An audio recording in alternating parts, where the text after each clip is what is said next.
بسم اللہ الرحمن الرحیم۔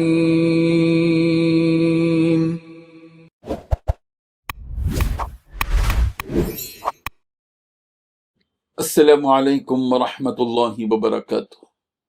الحمد للہ حمدا کثیرا طیبا مبارکا فیہ، والصلاة والسلام علی سید المرسلین محمد وآلہ وصحبہ اجمعین، اما بعد۔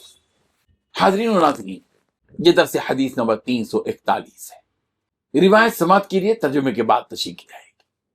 بسم اللہ الرحمن الرحیم۔ عن ابی ہریرہ رضی اللہ عنہ قال كان رسول الله صلى الله عليه وسلم أبيض كأنما صيغ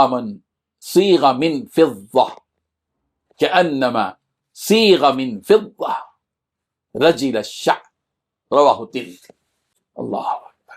حضرت ابو ہریرہ رضی اللہ عنہ فرماتے ہیں کہ رسول اللہ صلی اللہ علیہ وسلم کا رنگ مبارک ایسے سفید اور چمکدار تھا جیسا کہ چاندی سے ڈھالا گیا ہو۔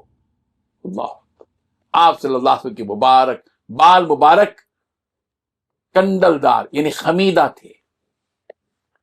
یہ روایت نبی کریم صلی اللہ علیہ وسلم کے ظاہری جمال اور حسن کی نہایت دل آویز تصویر پیش کرتی ہے۔ حضرت ابو ہریرہ رضی اللہ عنہ نے آپ کے رنگ کو چمکتے ہوئے چاند سے تشبیہ دی،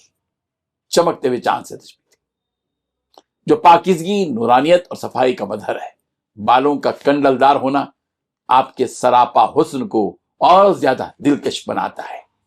اس حدیث سے معلوم ہوتا ہے کہ رسول اللہ صلی اللہ علیہ وسلم کی ذات سراپا جمال تھی، جس میں نورانیت تھی، وقار تھا، حسن کا کامل امتزاج تھا، جو صرف ظاہر نہیں بلکہ باطنی طہارت اور نبوت کی روشنی کا بھی آئینہ دار تھا۔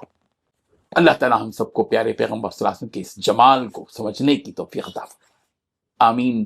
وآخر دعوانا ان الحمد للہ رب العالمین۔